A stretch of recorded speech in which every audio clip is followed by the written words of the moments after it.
Oh my god, I just got the notification and it's here. And there's only one way to get into a new box that's been sent to you. And that's with a knife.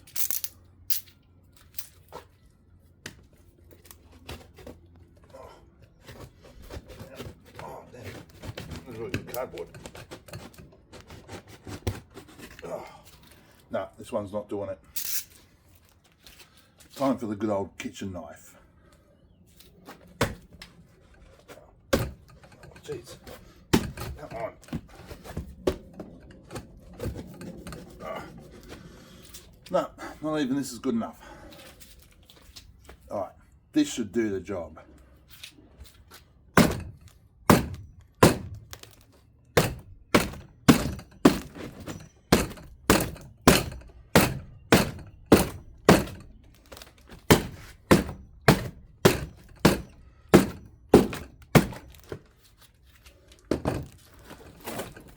I think we've finally got it open.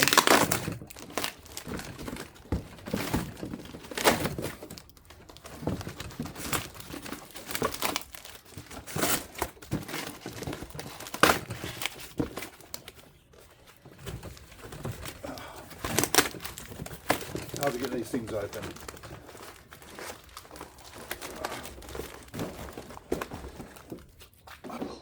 And here it is, my choice for the 2026 Poor Boys Speed Run Challenge.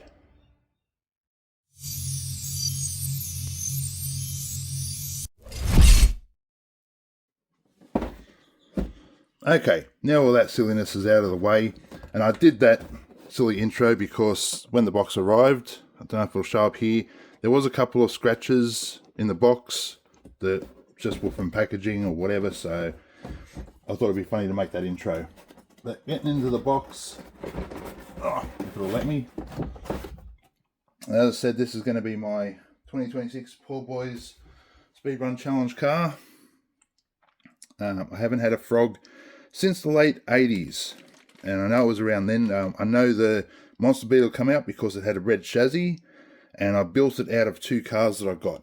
I got one in a bulk buy, or not a bulk buy, but I bought a hot shot off a guy, and he threw in what was left of a Monster Beetle. And then I don't know where I came across a Frog, and its chassis was pretty much wrecked.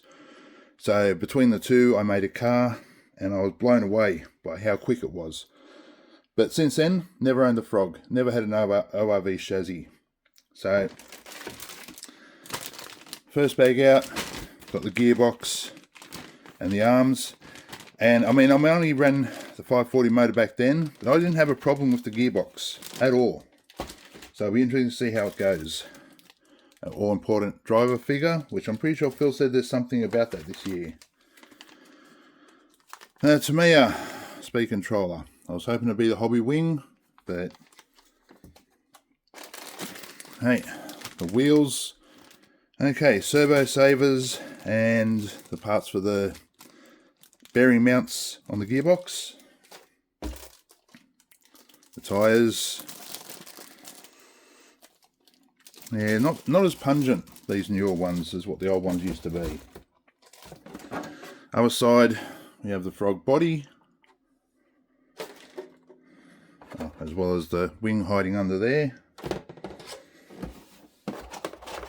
Have this lovely little, I thought there'd be stuff under there like the chassis rails. Okay, well that's interesting. So everything's going to be in here. There's actually going to be a lot of parts if everything's in here, including the chassis, which I can see right from the start. That's a relief. I really thought it would have been under this bit. So there's our standard chassis. I'm throwing stuff back in here. Shock parts. I know they've changed the shock slightly from the original, but I wasn't expecting to see those bits. That's interesting. Arms and bumper mount. The boots, which I'm not sure if I'll be using on this for the speed run, because they will add a tiny bit of resistance, but if that's for stock class, if they need to be used, I'll throw them on there.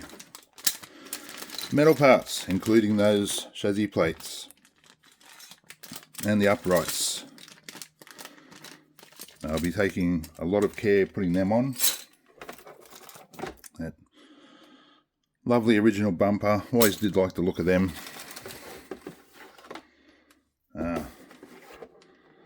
Metal antenna tubes or antenna wires, holders, whatever you want to call them. A parts. There's our shocks. Our 3 different spur gears. There must be only like a tooth or 2 in the difference in each of them. D parts is a lot of nuts and bolts. B is a lot of screws. Almost there. And metal parts bag, and tie rod ends, other bits for holding the chassis and gearbox together.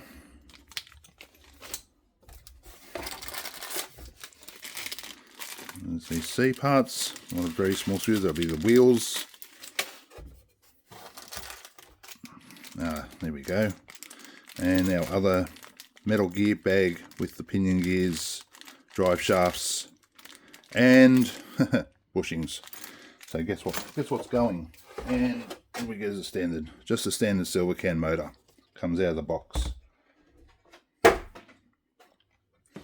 Of course, we'll need a couple of other things as we're allowed to do. Bearings. This is just the 1150s. And I went with these over the plague bearings because these are metal shielded. And the metal shield is less resistance than the rubber shielded. So rubbers will give you better protection from dirt and debris getting in. But the metal shields you can make run smoother and faster because they don't have that drag of the rubber. So that's what's getting used for them. And it's overkill, but had this servo still lying around. 25 kilos it is. I do have some of the cheaper ones. I've got 2 of them left, but I want them for another project and not for something that I need to go in a straight line.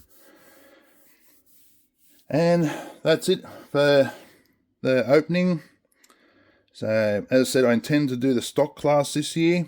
I think a lot of people are doing it because I want this car to remain in one piece, because there is a big vintage race on at the end of the year and this will be able to go in one of the classes. So I'd rather see it like kept in good condition and in one piece for that event. So stock class is not going too fast and don't have to worry about constantly trying to find a faster motor. So that'll do it for this video.